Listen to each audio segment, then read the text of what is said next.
GroundWork is the only UK partner for extraction, art on the edge of the abyss. So I'm going to hand over to Veronica to pick up and then to talk further and to introduce some of the artists and activists and speakers this evening, geologists. Thanks, Veronica. Thank you very much, Heather. And thank you all for coming. It does feel like a great, important gathering of different organizations and different people, many different artists. And we've got a really big theme to tackle. And I was very, very pleased to be part of Extraction, Art on the Edge of the Abyss, this fantastic American project we're going to hear about shortly. But I was really told about it by a friend who lives in King's Lynn, who knew the organizers of the project. And sadly, Karen, she can't be with us tonight, but she said, I must get in touch with these people. So I did and found, to be embraced in this amazing movement. And then I started thinking, well, what can we contribute to it from here? What are the extraction issues? I wanted something that was quite local. What was that song you were singing from Moana? No? I'm sorry? Somebody might be contributing another conversation. Maybe if you wouldn't mind muting yourselves if you're in the audience, because otherwise we get feedback of various kinds. I was looking for a local project and decided that in talking to Norfolk Coast Partnership that we had to think about extraction of stones. Our issues are, I think, very specific, and we'll be talking about that later on. But first of all, the other thing I wanted to do was to have not just a set piece exhibition here, but to turn things the other way around and have a series of artist residencies, which would then bring new thinking to the subject and people thinking about the locality and what the extraction issues what was involved with them. So the idea was then to have the 3 residency projects, one of which was from the University of the Arts, 2 others were independent ones, and then look at the results at the end of it. But while they were in progress, I didn't want a scary, empty gallery that artists would have to come to and think, well, how do I fill this? We put in place some big stories that came from other extraction issues that artists have been dealing with. So through the extraction movement in the United States, but also from another project here, which we'll introduce in a moment. But the idea was to anchor the project by thinking, what are the comparators? What are some of the big things people are talking about that we need to embrace, and that we can then look at our extraction issues by comparison with them. So that's one of the things we've been doing. But before talking about the detail of all of that, we're very honoured to have here Sam Pelts, who's been coordinating the whole big project in the United States. He's himself an artist and activist and works for the Codex Foundation, which is the coordinating fantastic organisation at the heart of the whole thing. And they've been involving hundreds of artists and organisations, and it's a very, very impressive thing. But our computer is resting on the very thick catalogue that they generated, which is not, I think it's a tribute to it rather than a disservice to it. We do also have a stack of them available for people to read and look at while we're here. Oh, there we go. There it is, Darren. Darren has a copy of it. This great, fantastic volume. So, Sam, I think I'm going to hand over to you now to tell us about the wider context of why we're here.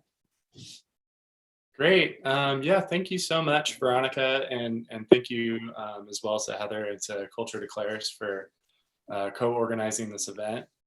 I'm just going to share my screen here and give a short presentation to talk about the sort of like the extraction project at large. So the extraction project is a multimedia, multi-venue, cross-border art movement that seeks to provoke change by interrogating the negative social and environmental consequences of extractive industry. And please, somebody let me know if my internet sometimes is a little bit unstable. So if I start to freeze, just somebody let me know. Okay, so that means that we're thinking of issues like climate change and plastic pollution and ecosystem collapse and the current mass extinction event as merely symptoms of a larger disease. And that disease, that pathology is post-industrial society's addiction to the unrestrained extraction and consumption of the planet's natural resources for the sake of creating unlimited capitalist growth.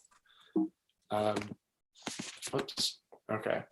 So that means that we're, not only talking about kind of the usual suspects of fossil fuels and open pit mines, which, of course, we're also talking about those things as well. But for example, this photograph on the left here is by Christopher Boyer, and it's an aerial photograph of like a salmon farm. So it's just, a reminder that there are so many different forms of extractive industry and so many different ways for artists to respond. Since no single artist can realistically address all of the issues that need to be brought to light, it's crucial that we join our voices together as one and really build an inclusive and expansive movement, including voices from vulnerable communities and those historically harmed by extractivism. Oops. More than anything, I think the problem comes down to a lack of imagination. Unlike many indigenous cultures, our extractive capitalist society seems unable to conceptualize the more than human world as really anything more than resources ripe for the plunder. The Extraction Project has responded to this myopic and frankly ecocidal view by raising the loudest ruckus we know how. Our efforts have culminated in a constellation of overlapping exhibitions and cross-media events taking place in over 60 locations throughout the United States and abroad. Let's see.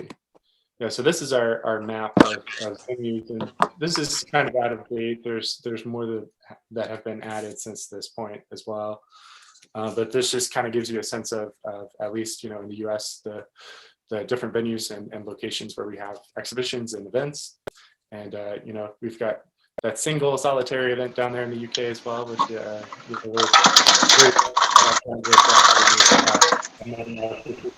venues. Okay, so, that was kind of the overview. And now I'm just going to talk a little bit about the origins of the project, kind of starting at the beginning. So in Butte, Montana, there's this place called the Berkeley Club. This seemingly serene lake was an open pit copper mine until it closed down in 1982. And the town of Butte was largely established as a mining community by Irish immigrants in the 19th century. Once known as the richest hill on earth, by the early 20th century, the Butte mines were the largest producer of copper in North America. After the open pit mine closed down, they took the groundwater pumps out of the pit, and groundwater slowly started to fill the pit over the next 39 years at a rate of several million gallons per day. So now the water is almost 1,100 feet deep. The pit contains nearly 50 billion gallons of heavily polluted groundwater laced with arsenic, lead, cadmium, and other heavy metals. If you drink it, the pit water, or if you swim in it, you will probably die. The pH of the water is so acidic, in fact, that it can liquefy a boat propeller. So occasionally these flocks of migrating snow geese will try to land on the pit thinking it's, just a regular lake. So, as a stopover on the migration, they'll land and drink the water. This happened most recently in 2016 with predictably tragic results. Between 3,000 and 4,000 birds perished after drinking the pit water. Even more disturbing, the water level is currently about 50 feet below the ground table. And if it ever rose to what they call the critical water level, it would catastrophically pollute not just the ground table locally, but the entire Columbia River, which is a crucial water source for a region of the United States that is already under great water stress. They recently began filtering the polluted water in an effort to prevent it from rising any higher than its current level. But this will happen in perpetuity. essentially forever. So it's kind of, a gift that we've left to future generations, like so many other environmental catastrophes. So the Berkeley pit was the sort of the original inspiration and symbolic nucleus of the project. It was kind of the starting point. And it's also the reason that so many extraction exhibitions and events are concentrated in the state of Montana. Our project co-founders, Peter Koch and Edwin Daub, are both Montana natives. Edwin, who tragically passed away in 2019, was from Butte, and Peter is from Missoula, which is downstream from Butte. So these are some images of the Missoula Art Museum show. The Missoula Art Museum was one of the first venues to join the project. They put on an amazing group exhibition about the Berkeley pit this summer that Peter and I were fortunate to be able to attend. This doesn't make sense to watch on your phone. So of course, the project has expanded rapidly, and venues have chosen to address many other local issues and global environmental issues that are affecting communities all over the world. So I'm just going to kind of quickly go through some images of some exhibitions that have taken place over the summer and into the fall here.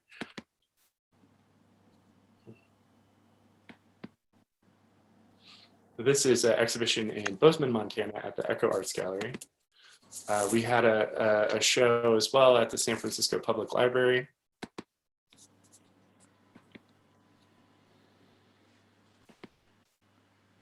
Oh, this was really cool. This is this is in Albany, California. There's a park that's actually built on top of an industrial landfill. And so the UC Berkeley Future Industries put on this fascinating walking tour that basically just goes through the entire history of extractive industry in the San Francisco Bay Area. It's an augmented reality exhibition, so they've actually, put together this app that you can download, and it'll tell you how far to walk in what direction. But this was, I thought, one of the exhibitions or one of the events that really affected me in quite a personal way, because I used to live in this area for about 6 years. Feelings? Let's see. So one exhibition that's taking place in the US that I think might actually be of particular interest to viewers in the UK is an international traveling exhibition of Indigenous artists. It's currently on view at the Museum of Contemporary Native Arts in Santa Fe, New Mexico, that is. The button was.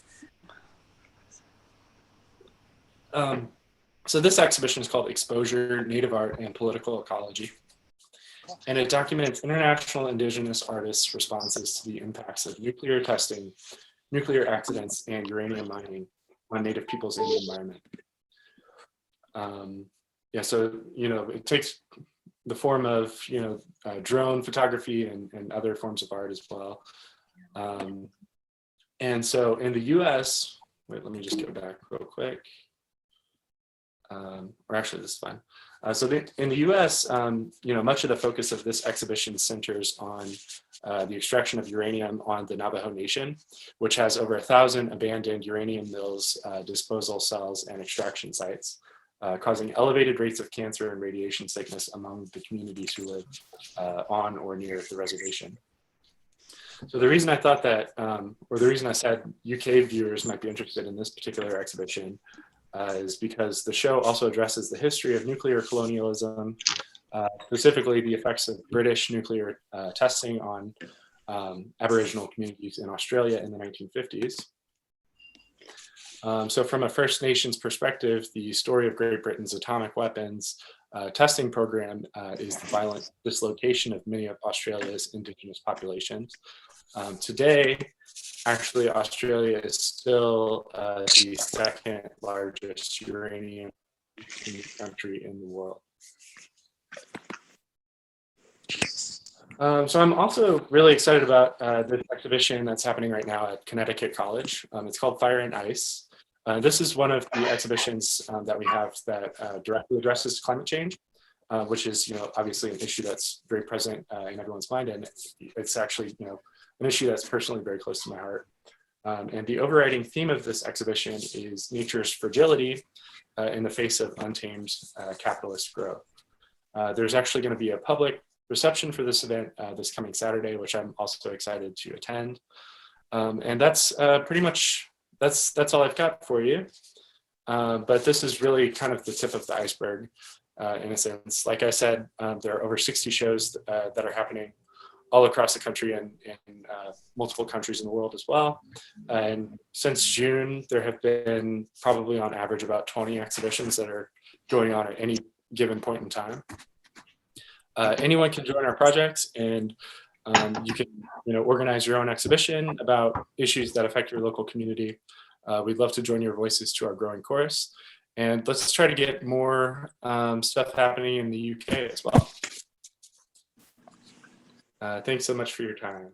Thank you very, very much, Sam. That was, yeah, wonderful overview. And it shows, I'm sure we can bring together more projects in the UK. And certainly we're carrying on over another year with this, at least, because it's such a key subject. And I'm sure, we've also, I should have mentioned also, we've got this sister website called Sprig, sprig.io, where we've gathered other projects that are also very interesting, very relevant to the whole extraction theme by other artists who we're not showing, but we're showing in other ways. But one of the things, well, several things, so many things were striking about what you just referred to. One is the scale, in the whole Berkeley pit, the scale of utter, absolute pollution and devastation and ongoing effect of it as it might sort of transmogrifies over time. But one thing, but the other thing that was striking when you said that the project that would be of interest to us about the British nuclear testing Aboriginal lands is how we export some of these. We might, we think we've got only local issues. Of course we don't, and it is such a global matter when we export the problem to other countries and do our dirty work elsewhere. And we have to remember that we have to kind of somehow join all these tentacles. Yeah, I'm sorry, yes. Oh, I was just going to say, it's often noted that, at least in regard to the climate change issue, a lot of the countries in the global south, in low-lying countries, the countries that have produced the least amount of emissions are the ones that are affected the most. I think another thing that people need to sort of realize is that, as you said, extractive industry and the history of colonialism also has, a huge effect in countries that have, contributed the least to the problem. Absolutely. And we need to really revisit all of that and reconnect so that we can do something about it, but also listen to Indigenous voices, because the other thing that tends to happen is that corporations go in and sort it out in a way that isn't compatible with the way people know how to manage their own land. Anyway, that's a whole huge issue.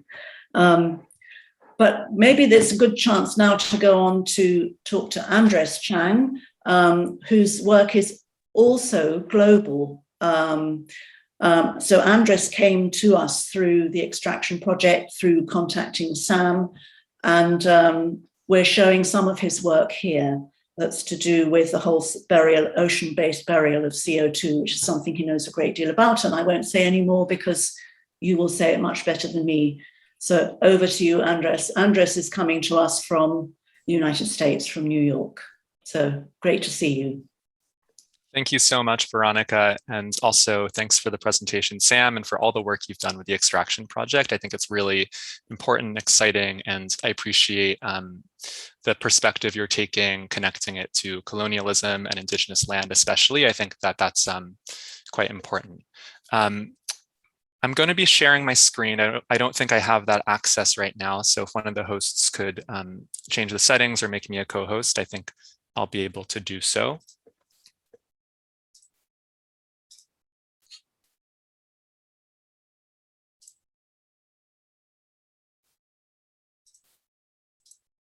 Oops, Heather, I think you have to do that. Excellent. Thank you. Okay.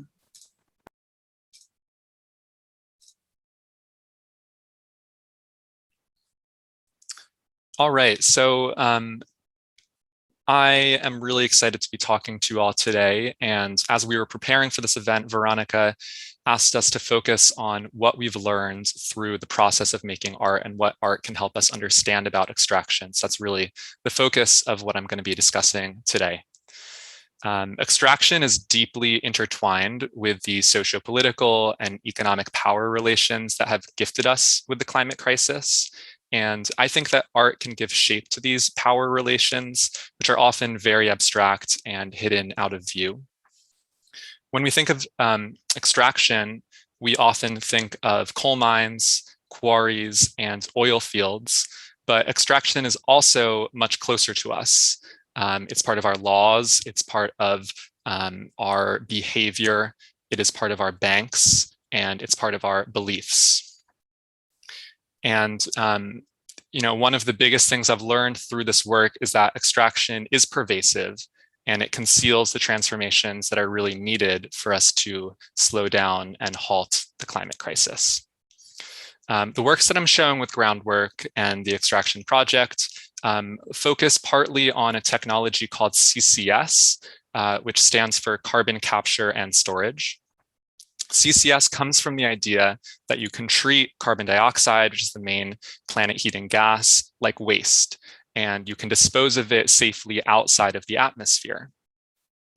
In a sense, it's the mirror image of extraction, where with extraction, you might be digging up fossil fuels to burn for energy.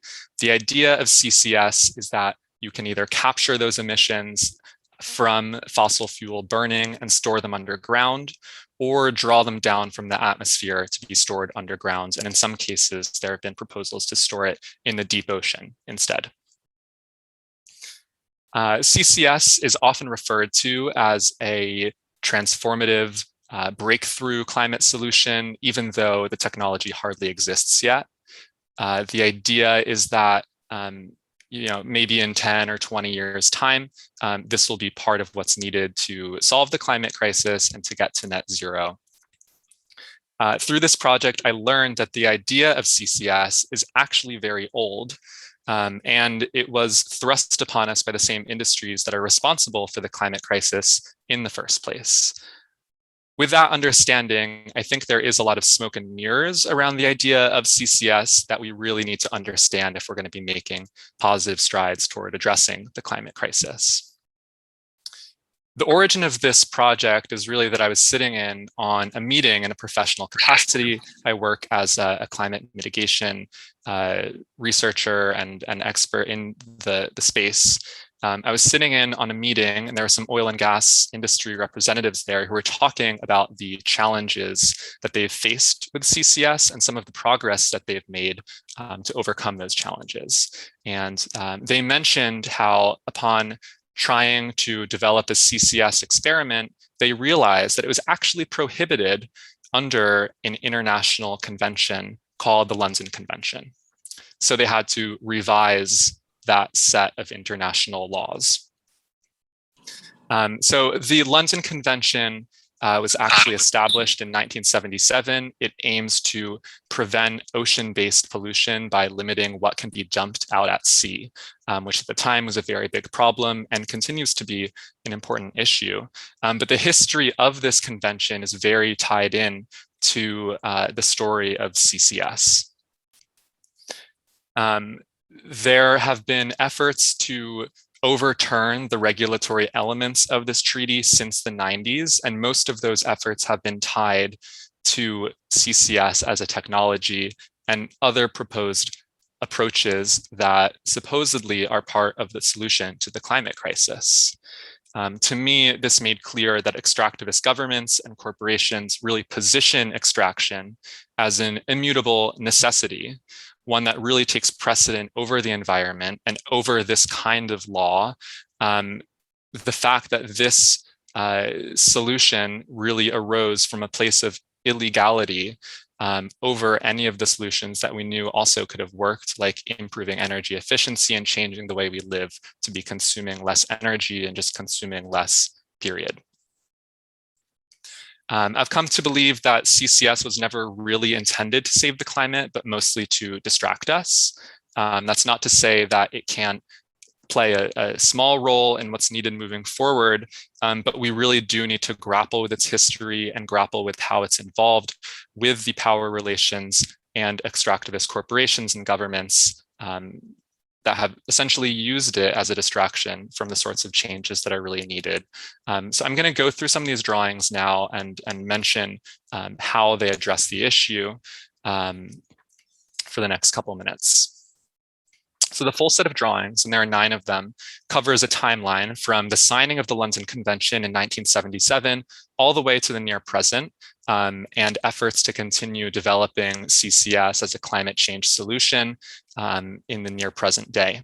So this first drawing is from the original treaty, and it is a pretty literal depiction of what the treaty was meant to prevent, which is dumping waste out at sea.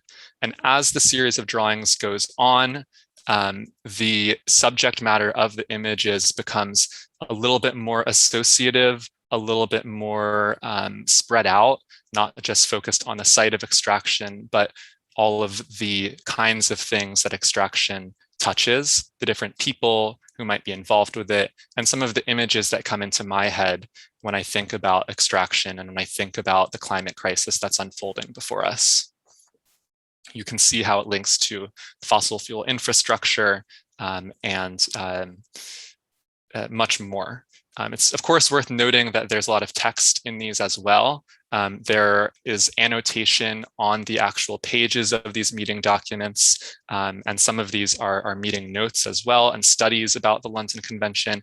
It's annotated for the viewer, and there's another sort of element of the drawing, which is that it gestures toward the act of censorship and what's hidden in plain sight.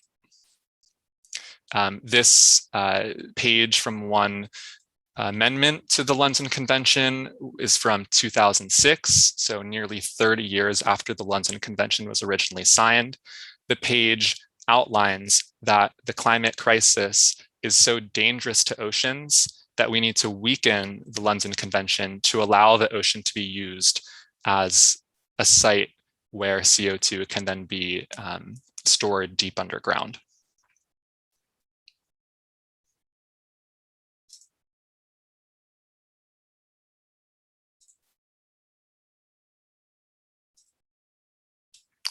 And I think that a lot of this work, to me, feels like investigative journalism. It allows me to get out of my normal professional headspace and I think dig deeper into areas that really are accessible to the general public, but aren't meant for us to be delving into, and certainly aren't meant to be put on the walls of a gallery.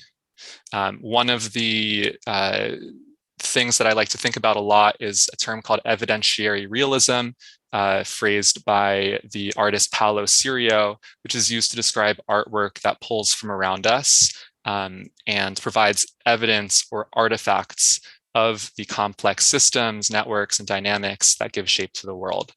So I see this project really falling into that category as well. It's trying to lay out real material that perhaps gives us insight into the power of extractivist governments and corporations, and some of the history behind how we've gotten to where we are today.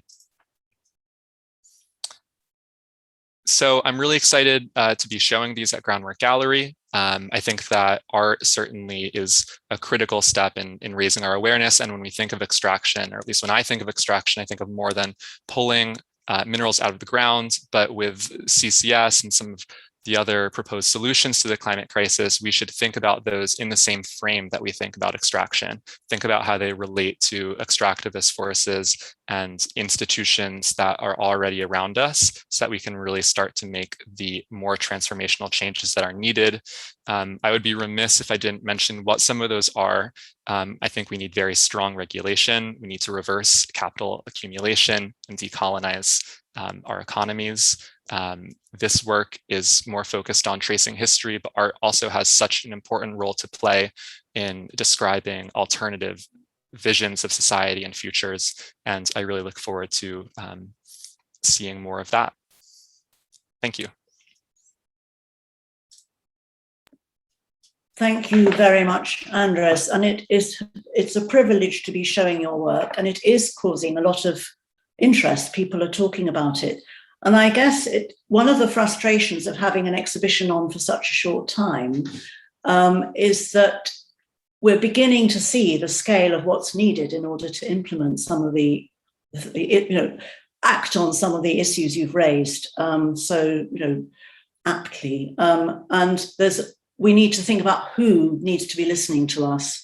And it's not just a question of having things on a wall for people who like looking at art, but it goes way, way beyond that, into many deeper aspects of politics. So I think it would be great to think with everybody how we might act upon what we're all revealing and discovering. But thank you very, very much for bringing that to our attention. You work across disciplines very effectively, don't you, Andres? So you're in a good position to be bringing these things out to the open that we don't normally see. Thank you. So we're now going to move to another global issue. And an artist who'll be very well known to many of us, Darren Almond, is a great sort of artist traveller. And he said that he's become increasingly interested in the environment, and has made this fantastic portfolio available, Norilsk, which he's going to talk about. As well as there's another work on show here called Bearing, which is a very, very, very moving film set in Indonesia about sulphur mining. But this Norilsk goes to the heart of in really interesting ways of enormous nickel mining issue. But I'm going to hand over to you, Darren, and I'm going to share the screen when you want me to show the images. But I'm going to hand over to you to talk about your work. Okay. Hi, everybody. And thank you for joining us. Can you hear me? Is everything working? So I'm going to talk about, in the background on the screen, Veronica's going to show some images of the folio Norilsk. Yeah. Right.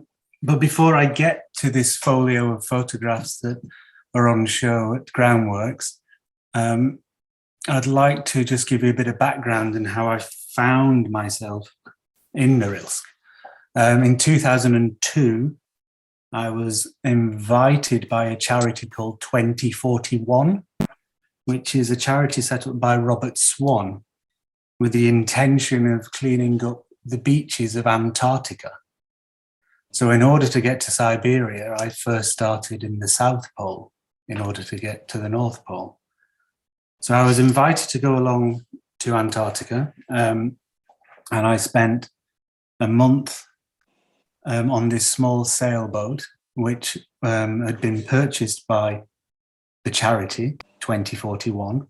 2041 stands for the year 2041, which is when Antarctica loses its political independence from the world.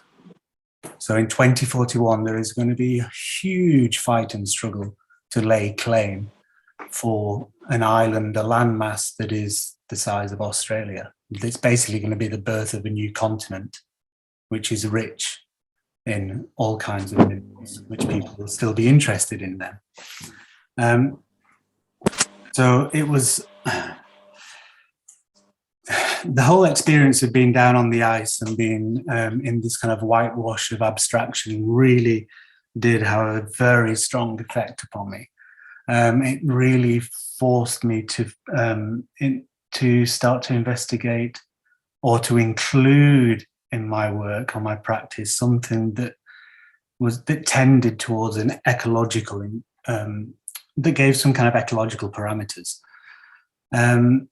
So when I came back from Antarctica, because I'd been, logic suggests, because I'd been to the South Pole, that I should try and aim to the Arctic. And as a guide, I wanted to kind of follow in the footsteps of the German romantic Caspar David Friedrich. So I set off so I first went to St. Petersburg, and then I had an idea to go up to Murmansk, but maybe make a visit through Archangel, because at the time I was reading a lot of Brodsky, a poet we know that was imprisoned for being a poet. He was sent to a gulag in Archangel before he escaped Russia and took exile in New York. I'd started in Murmansk, and the problem that I encountered in Murmansk was that at that time a war broke out in the Gulf, and I arrived in Murmansk with only one assistant, because on these kind of projects I like to stay under the radar and kind of apply guerrilla tactics in a sense in terms of making film. I never storyboard when I'm making work. I kind of like to go and rely heavily upon my instincts. So I went with camera, with moving image camera, stills camera, one assistant. But because this war broke out, nobody would assist me in Murmansk, because that's where they keep the nuclear powered submarines. So it's a very kind of policed area. And the idea of this Westerner, they presumed I was an American working for a TV company. Nobody would assist me, translators, not even taxi drivers, to get me out of the city. So I headed back to Moscow, where I was told I should go and meet, St. Petersburg, where I should go and visit the director of the Museum of the Arctic and Antarctic. So I did that and found myself in a very dusty, strange museum full of kind of stuffed polar bears and sledges that had been used in Antarctica. And I met with the director, and I told him of my desire, my kind of romantic desire to get to witness pack ice. And he said, well, if you need to see pack ice, then you should head to Dudinka. And Dudinka is a medieval trading post on the river Yenisei, which flows north through central northern Siberia. And if you get yourself to Dudinka, then you will have broken ice flows, because they have a flotilla of nuclear-powered icebreakers that are constantly forging a path to the city of Norilsk. The problem in trying to get into Dudinka, which is served by the airport of Norilsk, the problem is that Norilsk is a closed city. So even if you have a Russian passport, you're unable to get into Norilsk. You have to be invited by the mine, which is Norilsk nickel. What happens is there's always a chance and a meeting, and the next thing you know, you find someone I found someone whose aunt knew the head of rescue, and the head of rescue services in Dudinka. So really on the kind of wing of a prayer, he promised that he would provide me with the necessary permit to land and in order to buy a ticket to get to Dudinka.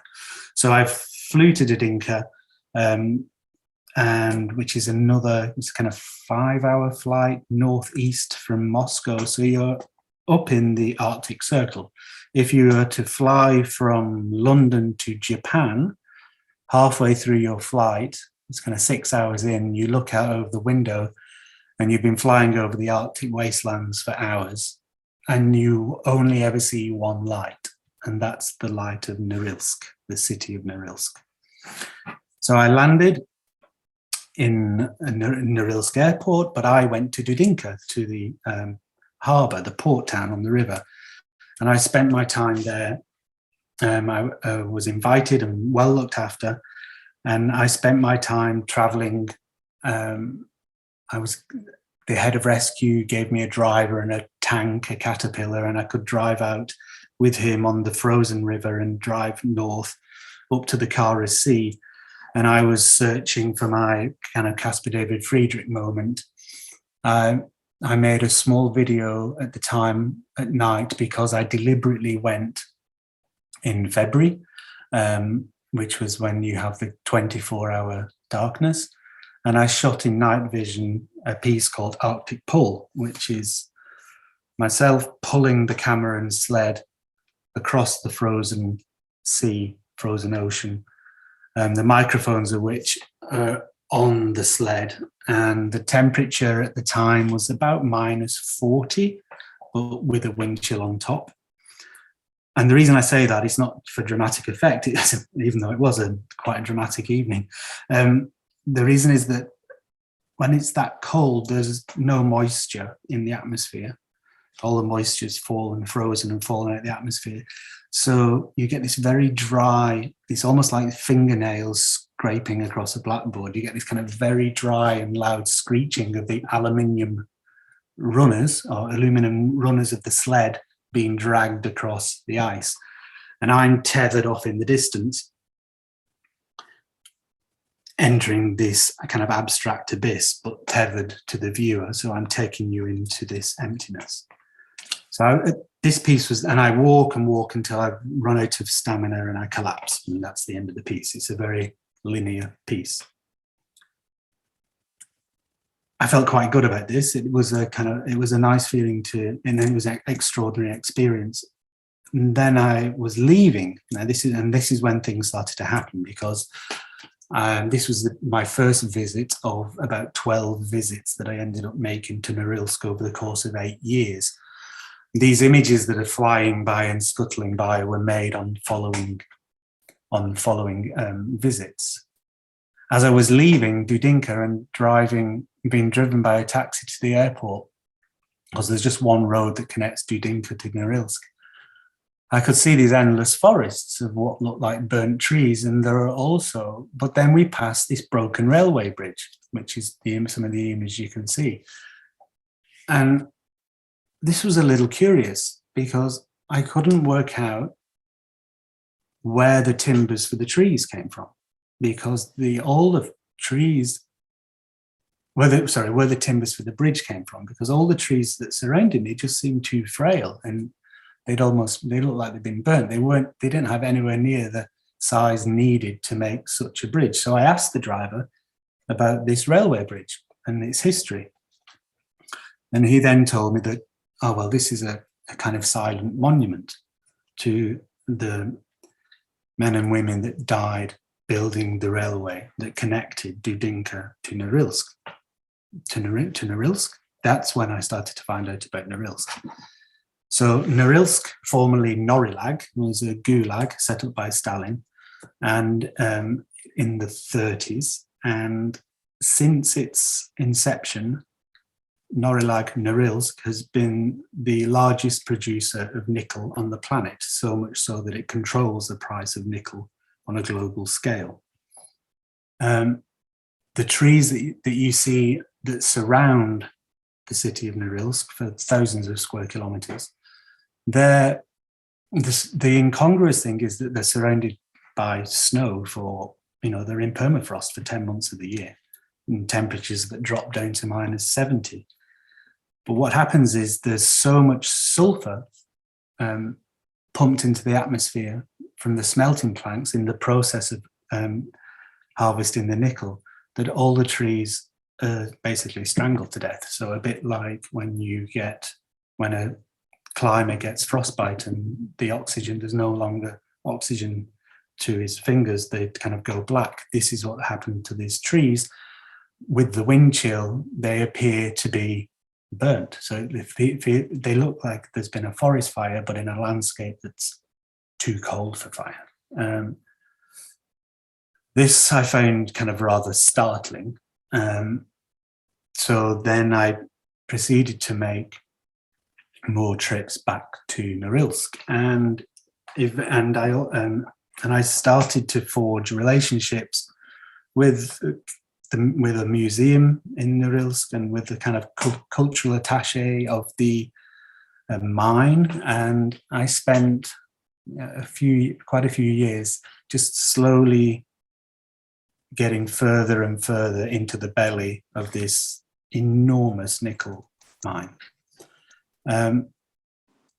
But what really confounded me the most, which is the kind of the global aspect of this is this man's inability to help man, and this kind of idea that what is harvested in what is one man's waste in one part of the world is another man's harvest in the other side of the world. Because I could see heaped up piles of sulphur outside of the nickel plants, which also look quite kind of spectacular, this yellow against the white. But it's just sat there, nothing is being done with it. And I looked a little bit further into the mining of sulphur and see where, because its value, because of the thing is, because Norilsk is so far north, it's commercially only viable to really bring back the nickel, which is of course used for, it has so many applications. It turns steel into stainless steel, and a byproduct, an ironic byproduct of the production of the nickel is a material that's used in the production of catalytic converters, which the irony being that there's more sulfur pumped into the atmosphere from this one city than North America, including Canada. Coming back to GroundWorks and what pieces, I'm afraid nothing's been shown on this rather quick slideshow. There's a concurrent piece which is called Bearing. And so I kind of researched a little about sulfur mines and found that there's quite a lot of sulfur is mined and harvested in Java. And the reason it's harvested is that they use the sulfur to make sulfuric acid, which they then use to bleach sugar, so we can have white sugar for our confectionery.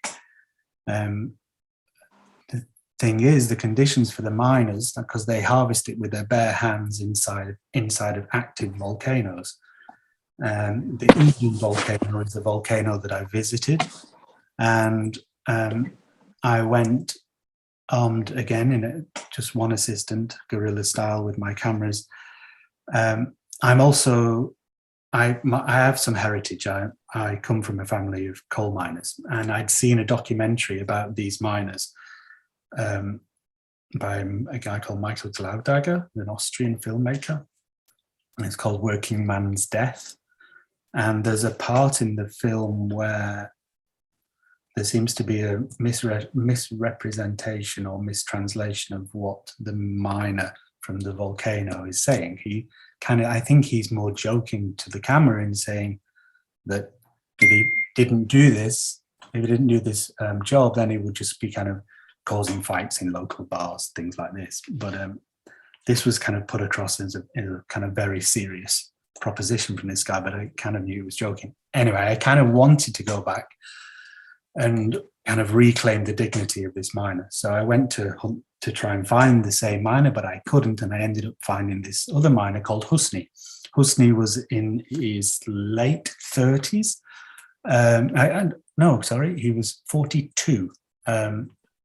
And the piece is I made a short film called Bearing. It has a very simple linear narrative with a very short introduction, which is a kind of contextual shot of inside of the volcano. And then there's a longer, more purgatory section with a small ending. I turned it with my camera and introduced myself to the miners, and they were incredibly gracious and helped me construct a rig that was made out of bicycle inner tubes and bits of wood, which was the kind of very primitive but very successful Steadicam. And what Husni allowed me to do was to attach this rig to him as he went about his daily business. And his daily business would be to walk down into the volcano, having just hiked up to the rim of the volcano, which is a good 4-hour hike from the village. Quite a steep climb, I can testify to that. And then he would harvest the sulphur with his bare hands and a kind of metal rod, all the time being surrounded by these clouds of sulphur. And if you come into contact with sulphur clouds, it's a very unpleasant experience.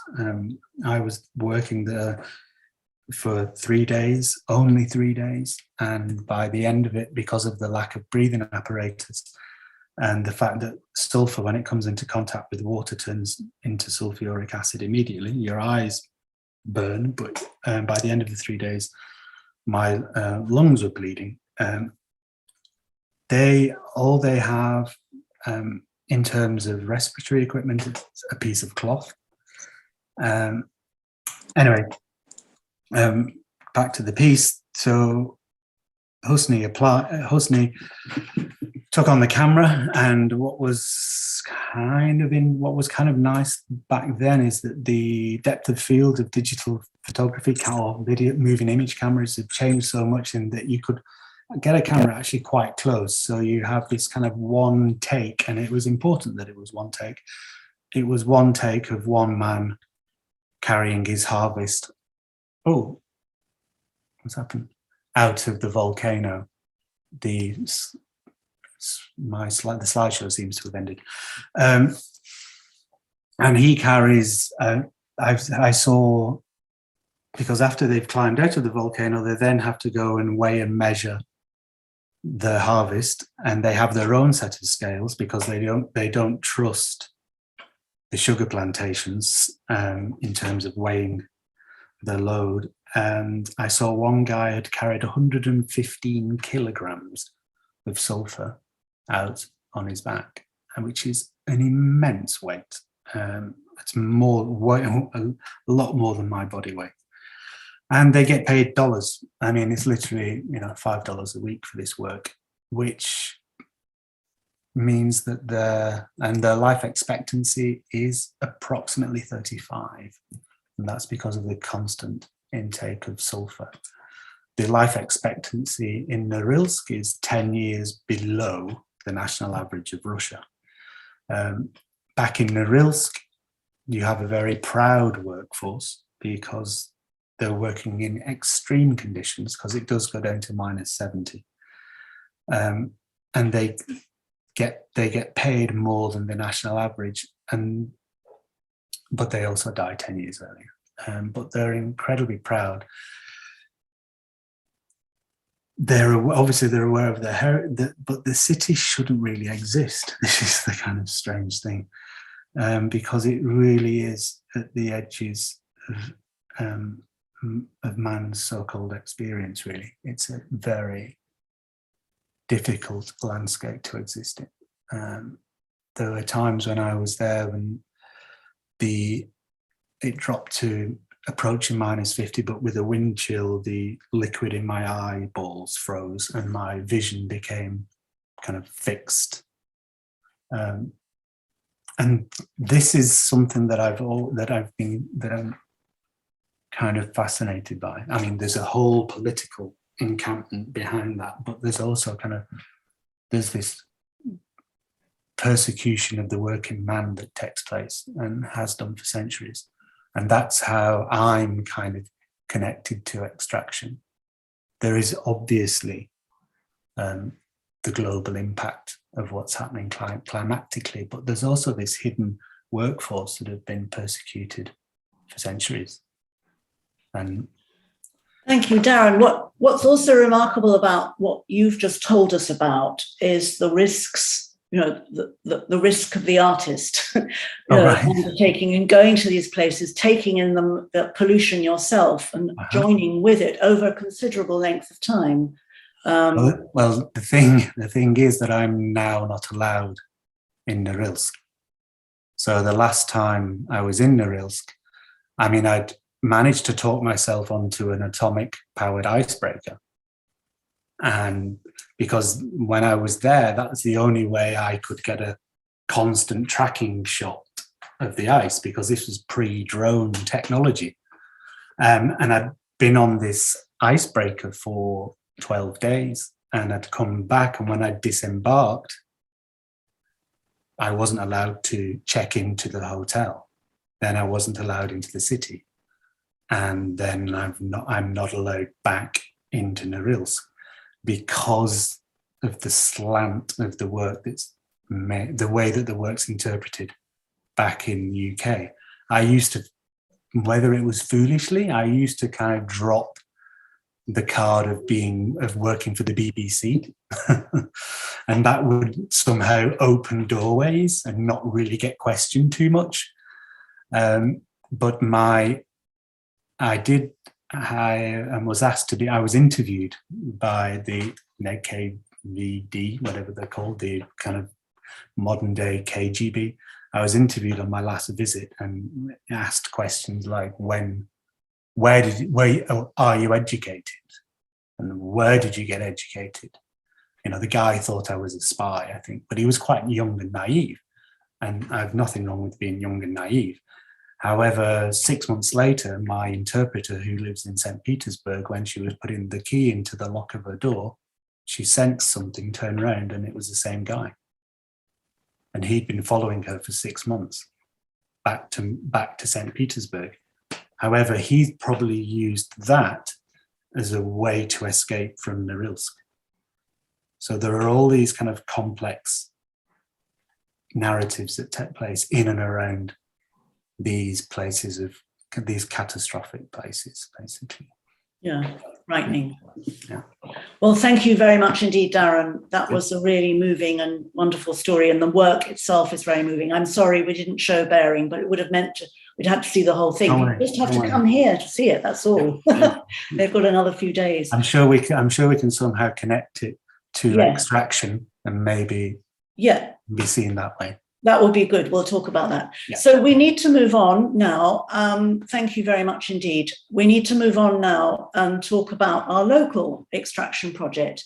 And there are some slides, but I've got here beside me Kaitlin, Ferguson and Shaun, Fraser, and down the line somewhere there's Rebecca wearing her mask at St Pancras Station. These three were artists in residence here, looking at local quarry issues. And I'm going to put the slideshow on and we will talk over it. I was going to introduce it, but I think because of time, we will talk. So what I'm showing in the slides in a minute is the whole, no, wait a minute, I need to screen share, is the, there we go. Oh, no, not this one, sorry. I'm going to stop share. Start share. What's that one? Oh no. Why is it what? Tell me, help me. Wait a minute, I'll close this.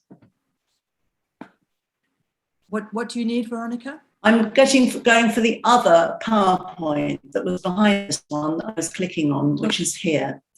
The green rectangle mean they should be able to see it. Okay, so this now will roll on, and this is just showing the places we went to, the people we met, and some of the work that was made. And we were looking at a whole series of quarries.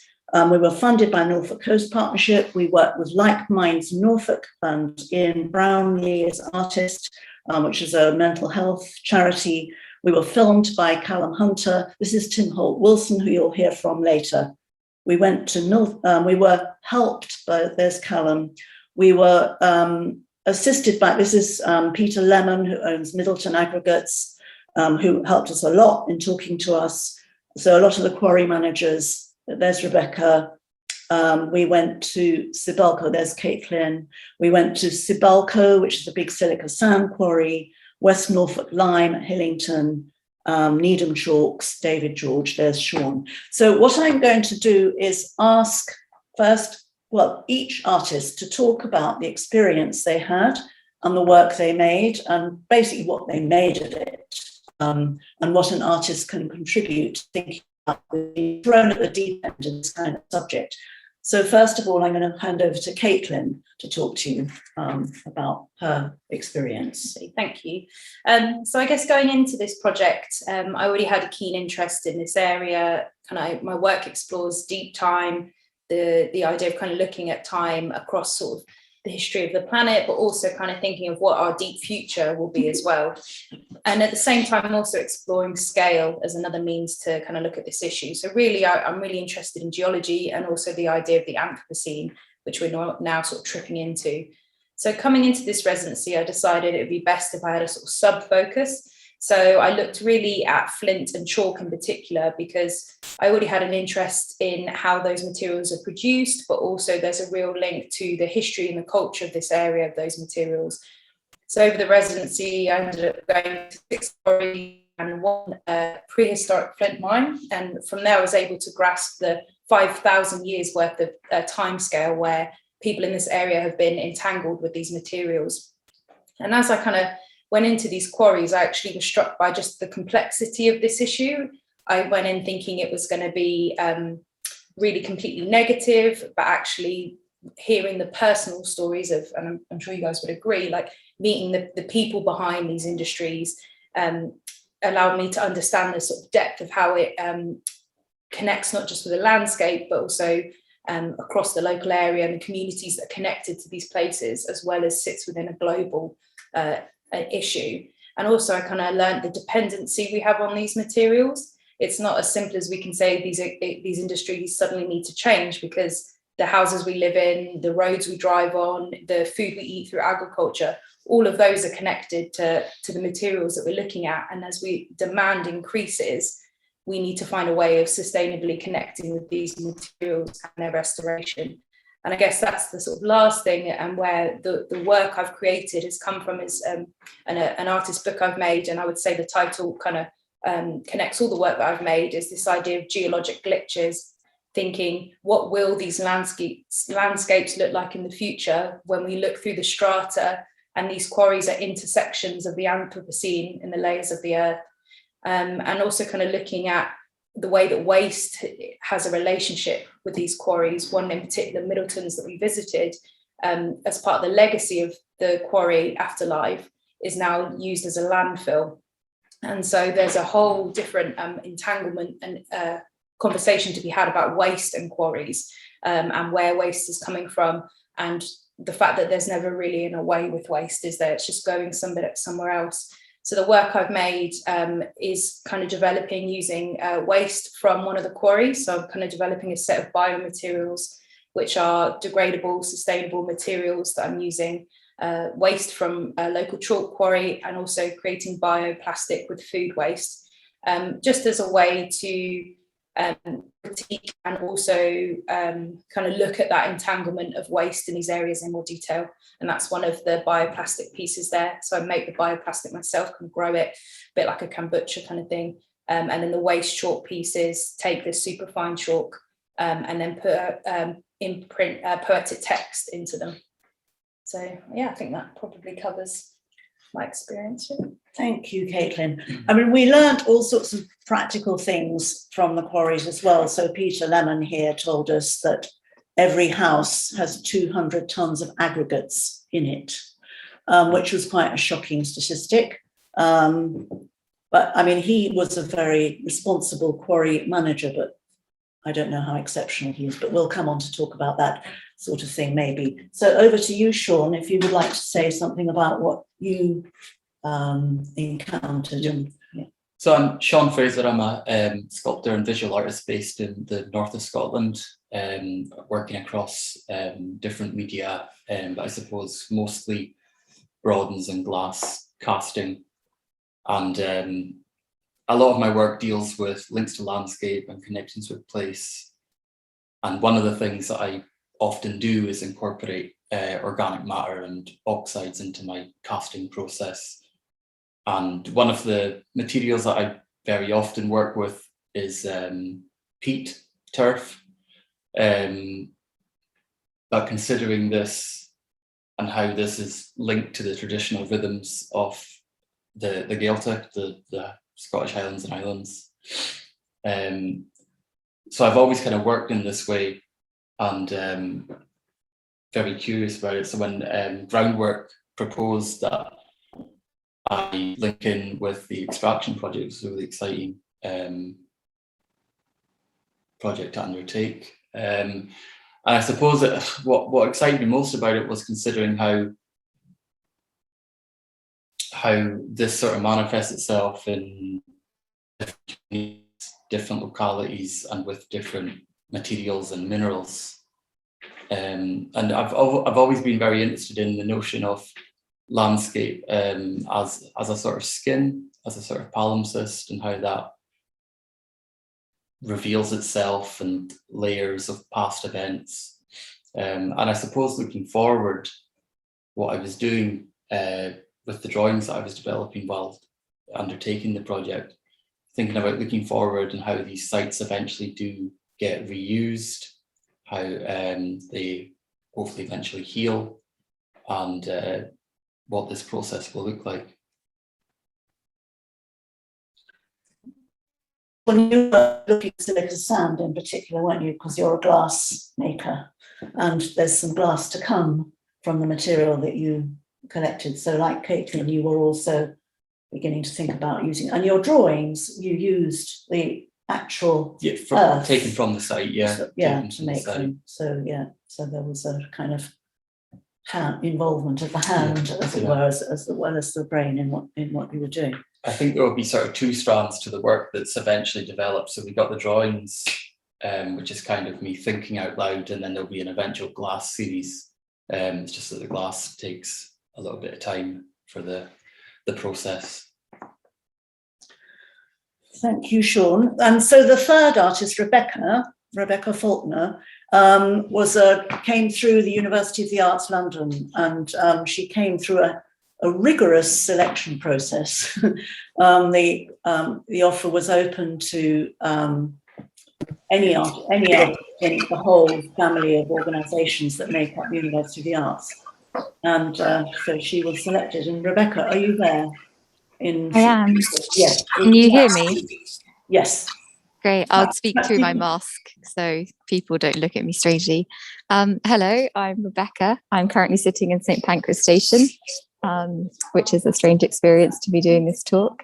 So as Veronica just mentioned, I was a third artist in residence. So the exhibition started a few days after I actually left, which made the sort of process of producing work or sort of digesting all the information slightly different. And I, midway through, redefined myself as the researcher in residence rather than the artist in residence. But I came with quite a lot of knowledge of sand extraction already. My background is in architecture, and I have been based on a sand dredging wharf for my master's for the past 10 to 12 months, which has been a really strange experience to understand the sort of global and local implications of sand mining.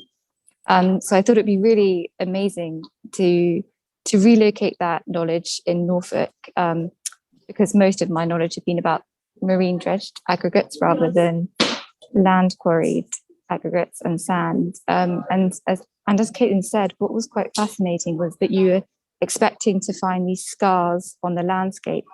But from what we gather, it's regulated quite well. And what's left is actually more biodiverse than what starts. So a quarry takes about 10 to 20 years to be quarried, and then obviously a big hole is left, and that will then get turned into a lake or something similar. But even though the processes that we were witnessing are really well regulated, I couldn't stop thinking about the more global implications. And the fact that our use of concrete in the West is having major implications on construction industries further afield. So since the 2000s, there's been construction booms all over the world.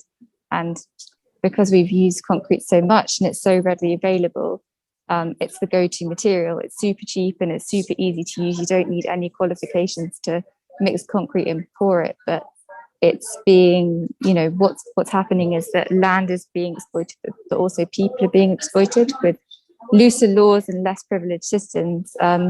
In India, for instance, there's actually a mafia who have been set up dedicated to stealing land and extracting sand. So that was one of the sort of strains that I was really interested in, the fact that you can't just think about what's happening on a local scale.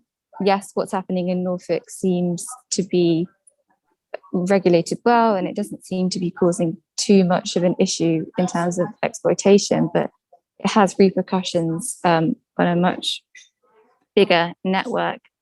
And the other thing which also really struck me on the residency was learning from Tim, who I think we'll be talking a bit later, and understanding the sort of nature of geological time, that a quarry lasts for about 20 years, and it's one guy and a digger digging for 11 hours every day, unearthing 140 million years of the Earth's history, which was something to behold. But the fact that we're in creating materials, concrete, which is sand, and gravel stuck together with cement, which comes from a type of stone, we're creating new geologies, which then will get eroded down into small grains again.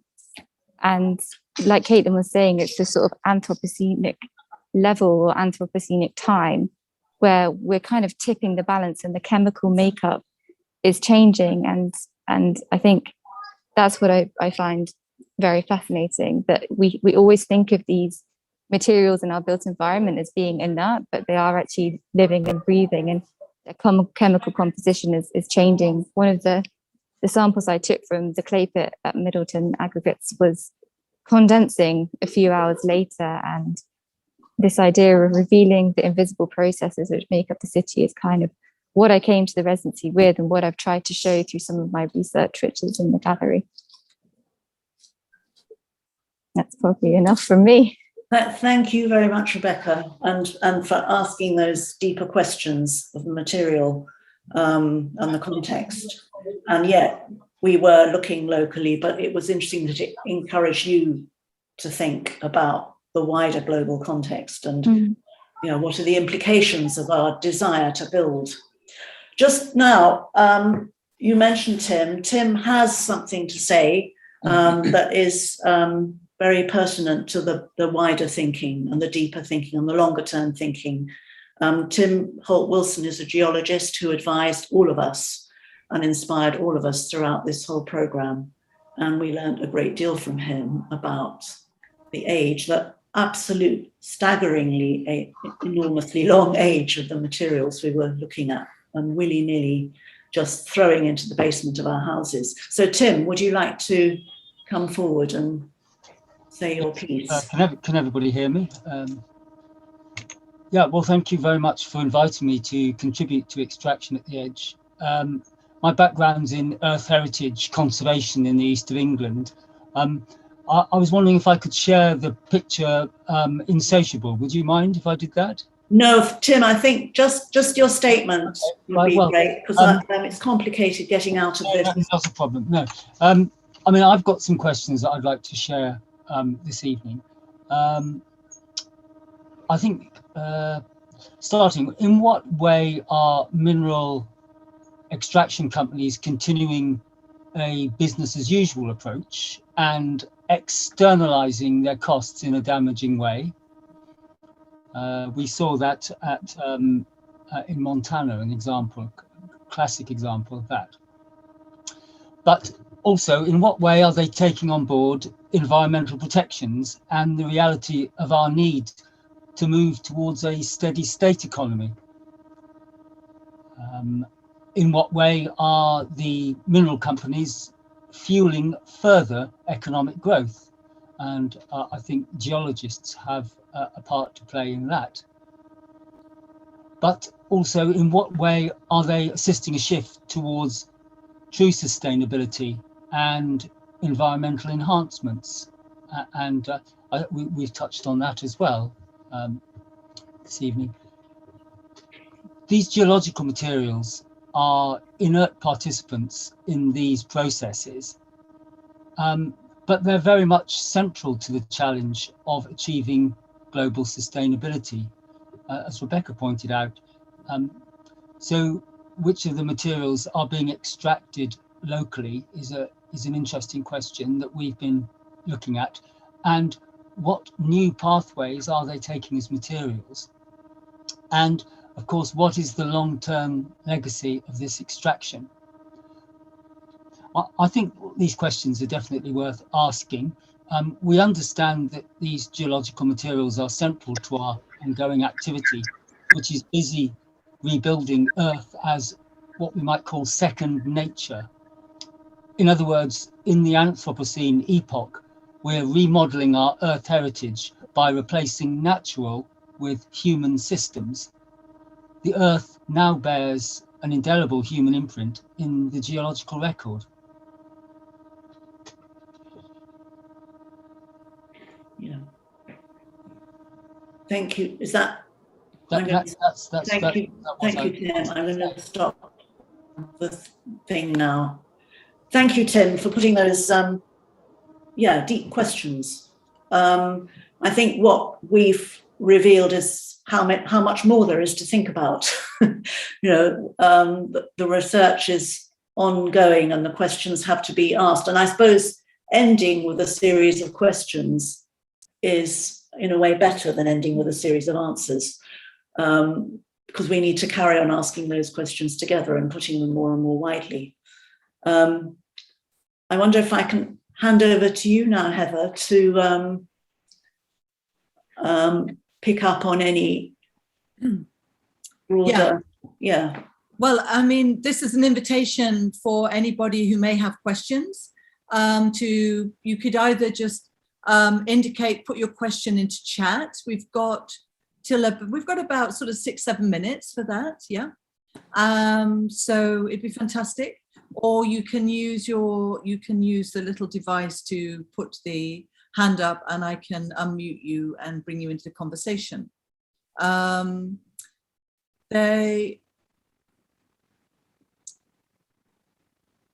So yes, it was extraordinary amount of material. It's just, I mean, it's both fascinating and daunting at the same time. You know, the scale of what confronts, what exists, what has existed, continues to exist, and will exist going forward as well. I think what struck us that Bridget has picked up on is, yes, how much extraction there is. Yeah, all over the place. And it's kind of hidden it's one of those hidden in plain sight things. Yeah. That we really need to watch out for a lot more, and watch out for what it is we're demanding that's creating it. Yeah. Like, Darren, you were talking about, nickel, and indeed sulphur. What is it we desperately need these materials so much for, or how much are they, as Tim says, being created by an industry that's, geared up to carry on making progress? At what point do we limit the growth? These questions you were asked in the environment movement 50 years ago. It's still increasingly pertinent. As well as the waste that we inevitably produce by our consumption of these materials, that's a secondary layer to it as well. It's, do you want to answer that one, Darren, or are you just quite happy to? No, don't worry. No, we're not going to put you on the spot, really. It's more, yeah. Chris Greenwood, you've had an interesting point as a long-term campaigner. I wonder if, and you are working with a lot of artists around the world. Do you want to, I can't quite read quickly enough what you've put in the chat, but perhaps if people want to read what you've read, if you want to add anything to that. I've unmuted you, Chris. You want to talk? Maybe he's not there. Yeah, maybe he's not. Yeah, but yeah, he's talking about the extraction materials for use in the nuclear industries. I shared with, there was a very interesting article in the Observer 2 weeks ago called Cure or Curse, about now the huge move to start to do deep ocean dredging and mining for these minerals that are either remote or held in these sort of geopolitical conflicted areas. And so actually where people have access to oceans and seas to go down. And it's sort of leaving all the marine biologists and many conservationists and many other scientists with a feeling of very, very deep dread about that about what that in itself may start to do. But with this huge push now towards renewable energy, you know, and China has very successfully held at least 85% of control and mining of these sort of rare earth metals that go into various renewable technology. And of course, Congo, where 60% of cobalt comes from. But, you know, for all of us to continue with our computers and electric cars. And so, yes, it's sort of, you feel like you're stepping out of one boiling pan into the next, you know. But it all still comes down to an insatiable need. Are there any other questions? Or actually, in the course of our discussion, Rebecca, you had some thoughts about the longevity of our houses and, you know, questioning that. Is that something you can just... No, I mean, I haven't come to quite a conclusion, but in this sort of exploration of a geological wall, it started making me think of the walls that we construct in architecture, and the fact that we have this obsession with longevity in buildings needing to last for 100 years. And what would it mean to start building things which weren't meant to last, and with materials that can be put back into the ground? How would that change our entire culture towards living? And I think that's something that really architects need to address. You know, we're talking about what art can do for this like emergency and for this extraction project, but I feel as if the spatial practices and the built environment professions have a lot to answer to as well. And that's where I think, you know, my place sits, to sort of spread between these two worlds. Sand, for instance, you know, for me, it really is a metaphor for modern day consumption. I think globally we consume 50 billion metric tons a year, which is about 18 kilograms per person per day, which is just astronomical. And, you know, it's a naturally eroding substance, but we're using it up at a rate which it's eroding, which is, you know, it's not naturally eroding down. And then you have lots of other human things which are stopping that erosion. So dams and jetties, which physically block grains getting from their bed. And then we have, you know, we have erosion, which we've tried to stop. But actually, interestingly, I spoke to Jack Azop, who is an engineer, and what I found out from him about coastal erosion was fascinating. For some reason, I had always thought that coastal erosion was something that we are causing as humans, but what he said is that actually it's a naturally occurring process. We have erosion and accretion, but the fact that we have tried to protect things that we've built on the land by, you know, building these giant concrete sea defenses is actually just making the problem worse. And we have to maintain those, because as soon as we take them away, then the erosion speeds up even faster. So we need a sort of cultural shift in the way that we think about extraction, longevity, erosion. Should we be receding away from these places? And I think, that's what's so interesting about this project. And architects have a lot to think about in terms of what we're specifying. And, you know, when you just specify concrete, you don't really think about where that's come from, who's been extracting it, and what that actually means on the sort of emissions, energy consumption, exploitation level. Yeah. We need geologists involved as well. Interdisciplinary ways of creating environments that involve the different levels of expertise is another matter, I think. But I would just like to thank everybody for their contributions this evening. Veronica for organising this. It's been really, really fascinating. We've had over 50 people, you know, together sharing this conversation. And I think there are further conversations to be had. I think this one definitely is, we need to talk more, particularly as the whole renewable push starts to kind of enter into other forms of extraction as well. Sam, thank you so much for being with us and for all of your incredible work that you're doing in the States and globally. It's really, really fantastic. Thank you, Andres, as well, for your input. and Darren and Rebecca and Kaitlin. I'm trying to remember everybody's name. And a lovely Shaun. Yeah. Yes, and Shaun. Thank you so much. Yeah. Yeah. And Phil, yes, and there's everybody for being with us this evening. It's really fantastic. So I've just seen new messages are coming in. And just again to say, if you would like to declare, if you'd like to come on board with this movement, we would welcome you on every level. And as Bridget put in the chat, there are different scales of involvement that you can have.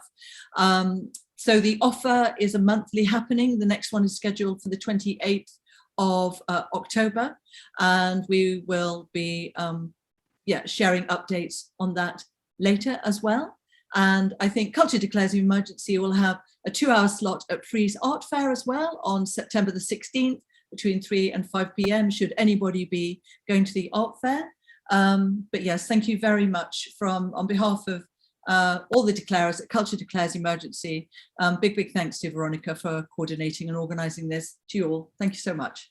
Thank you, Heather. Thank you, everybody, and especially Sam and Andres have joined us from the States. Probably is it odd time of day for you? Anyway, thank you. Thanks a lot for having us. Yeah. Really welcome.